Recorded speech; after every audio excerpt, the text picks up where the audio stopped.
Hey guys, and welcome to a brand new video here on FPL Now. Today we're going to be going over some of your Game Week 1 teams, taking them apart, seeing what's good about them, taking a look at some things that potentially could be improved. So if you're excited for the video, drop a like down below. Of course, if you want to send me your teams, my Twitter's in the description down below. Subscribe if you're brand new. Let's get into the video.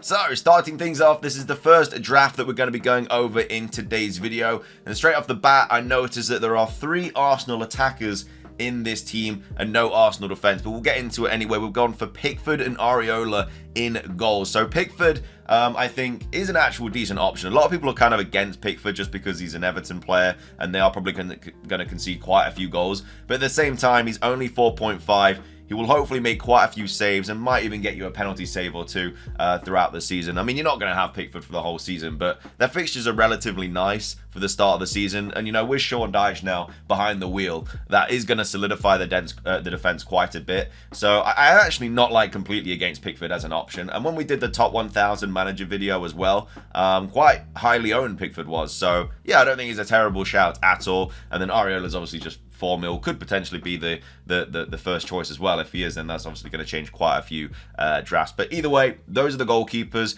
In defense, they've gone with Bell, Estepinian, Trent, Shaw, and Torres as well. Like the Torres option, I do quite like. It depends if he gets into that starting 11 and does like drop Mings to the bench. We'll have to see what happens there. But for 4.5 mil, could be an absolute steal. So I do like that pick. Again, we need more information about it, but of course that can easily change to a Botman or someone else if need be, even maybe Matty Cash or something. Gone for Shaw as well, 5.5 mil. I mean, Shaw again is in quite a lot of teams. They've gone for Trent as well. I mean, 8 mil. Trent, I think, is going to be, I think he's going to do well this season if he is going to be in that midfield and he's going to keep that position, which it looks like he is going to be. Obviously played out of his skin in the England games and hopefully can carry that into the Liverpool season as well, because, you know, if he's playing as a midfielder, still getting the clean sheet points and the amount of, like, you know, he was creating a lot of chances as a wing back, but now obviously in midfield he's going to create even more. So could be a very, very nice option. And for 8 mil, the way I think of it is like you're just buying another midfielder, and you know he's the same as like Ødegaard. Like, is he going to get you more points than Ødegaard this season? I'd probably say yeah, because obviously Ødegaard, you know, does play a bit higher, but at the same time he's not going to get you those 4 clean sheet points when Liverpool do keep a clean sheet. So I think that like I said, I think Trent, you know, you just kind of have to picture it as buying another midfielder. But anyway, he's in the draft. They've also gone for Estepinian as well. Again, it's just easy pick, really. He should be in pretty much every draft. And then they've gone for Bell as well for the 4 mil defender, just so they can fit in this team. In midfield, they've gone with Saka, Mbeumo, Mitoma, Bruno Fernandes, and Martinelli. Martinelli, I think, is actually a better pick than Ødegaard on paper. Like, his stats are better and stuff like that. Of course, minutes do come into play, and he might get rotated with Trossard, whereas Ødegaard is pretty much going to be like a 90-minute man. I do understand that, but I think Martinelli was so dynamic at the end of last season. Like, we all kind of got rid of him. Well, not everyone, but a lot of people got rid of him just simply because of the minutes and stuff like that. But then he went on a ridiculous hot streak and, you know, made us all kind of rue that decision. So, yeah, I'm not against Martinelli at all. I think he's a decent shout.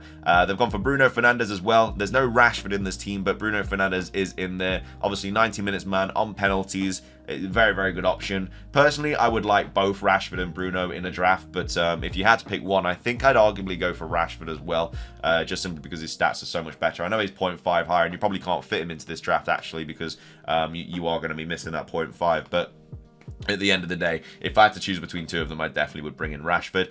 Mitoma and Mbeumo, definitely the 2 best 6.5 midfielder options for Game Week 1. We've been over Mitoma so much. Like, obviously had a great season previously, and now he should be playing, you know, in the same kind of situational position and everything, so hopefully can get you quite a few points. I mean, he's in a lot of people's drafts, so everyone's kind of thinking the same there. And Mbeumo, yeah, on penalties now that Tony's obviously banned, and is going to be hopefully playing as their main kind of like striker. We'll have to wait and see though, but yeah, Mbeumo I think is going to be a really good pick. And then we've got Saka as well, 8.5 mil on penalties, definitely the best Arsenal attacker to own 100%. And then up top they've gone for Jesus, Haaland, and Archer. Again, very, very template there. Don't really need to talk about Haaland. And then Jesus, yeah, really good stats for an Arsenal attacker. So that's the first draft. The second draft we got sent in was this one. So This, to be fair, I've not seen that many drafts with Nkunku up front, so I'm going to be interested to see what they've gone with here. But gone for Flecken in goal, 4.5 mil. Again, need more information about him in regards to Brentford's number one. You know, if Raya does go, then Flecken could be a good option. But if Raya doesn't go, then I don't think we'll be seeing Flecken in many drafts. Gone for Areola as well. Again, 4 mil goalkeeper. Another draft with Pau Torres. Also gone for Botman as well at the back. Still no Arsenal defense either, or goalkeeper, which is like I barely see any drafts with like no Arsenal defenders. I mean, I just feel like Gabriel is such a good player to have because of his aerial threat, and you know, a lot of the teams that Arsenal are playing at the start of the season are like terrible on set pieces. So yeah, I think Gabriel might have a bit of a field day. But anyway, they've gone for 4.5 mil options in the back. Estepinian, Trent and Shaw, so obviously same as the last draft. Already spoken about those quite a bit. Saka and Mbeumo, Mitoma, Martinelli, but they've gone for Ødegaard as well. So 3 Arsenal midfielders here. They don't know which ones to choose, so they've gone for all 3 of them. Which again, you don't see many drafts doing that, especially because Gabriel Jesus is just like a really good option because there's not really any decent forward options, to be fair. So yeah, I mean, obviously we've already been over that midfield. Ødegaard, again, like I say, 90-minute man. I just don't think, I think he's the less, he's the least one you should be like owning out of the other Arsenal attackers you can bring in out of Saka, Martinelli, and Gabriel Jesus and Ødegaard. Obviously, there are options like Havertz as well, but, you know, I don't know if Havertz is really in the conversation at the moment. And then up top, gone for Haaland, Archer, and then, yeah, I mean, Chelsea do have some decent fixtures, and if he does hit the ground running, then 7.5 is going to be an absolute bargain. Like, he could be one of those players that just makes his way into all of our drafts by, like, game week 5 or something like that. But, you know, we've obviously had this situation in the past with like a new player coming into the league and them just not doing very well. We had it with like Werner and stuff like that. Obviously, Haaland is a different conversation. He's just an absolute machine. But yeah, personally, I'm going to play the safe game. And, you know, if he does pop off in the first few game weeks, then maybe there's a conversation to have about bringing him in. But I don't really want to put all my eggs in one basket, especially when there's Gabriel Jesus, who's very highly owned, who, you know, is proven in the Premier League, probably will start the season very well, especially with the fixtures they have. I think it's just a little bit too risky. Obviously, if it pays off, then fair play, but you know, it's one of those high risk, potentially high rewards, but it could go very wrong. So even though I do like him, you know, as a very interesting differential pick, I think it's just way too risky to go without Jesus. And then the final draft that we've got to go over is this one here. So still no Arsenal defence. Oh no, they've got Ramsdale in goal. Never mind. I was going to say.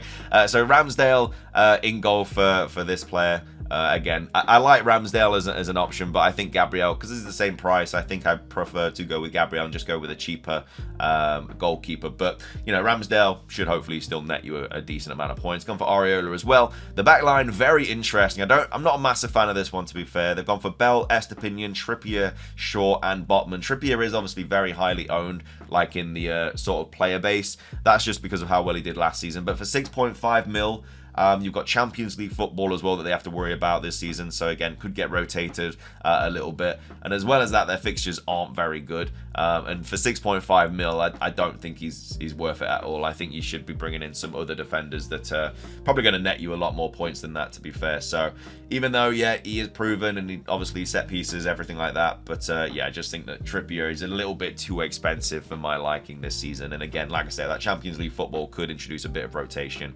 Already gone over Shaw, Estepinian, Bell, obviously just a good enabler. Botman as well. Double Newcastle defense, which is, you know, interesting to say. I understand why, because obviously when it gets to like game week 4 or whatever, then, you know, double Newcastle defense might not be that bad.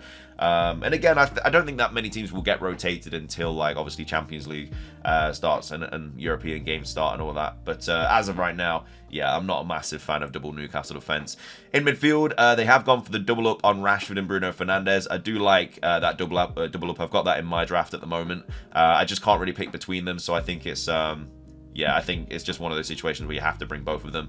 Mbeumo and Mitoma as well in the draft. Again, already been over those. Saka as well, already been over that. And then Gabriel Jesus and Haaland up top with Surridge. I feel like Surridge has already gone. I'm honestly, the Forest transfer window has been so bad lately. I've not even been really paying attention to it, but I need to go and see if I think Surridge has actually gone, but yeah, either way, yeah, quite like this draft, but at the same time, you know, I'd get Trippier out, try and bring in Trent, and that would definitely benefit this draft a lot more. But either way, those are the 3 drafts that I wanted to go over for today's video. If you guys want to send me yours, they are in. My Twitter's in the description down below. Also, the league code is in the description down below if you want to join the league. But thank you so much for watching. Subscribe if you're brand new. Ring the notification bell. That's everything from me. Have a great rest of your day. And until next time, peace.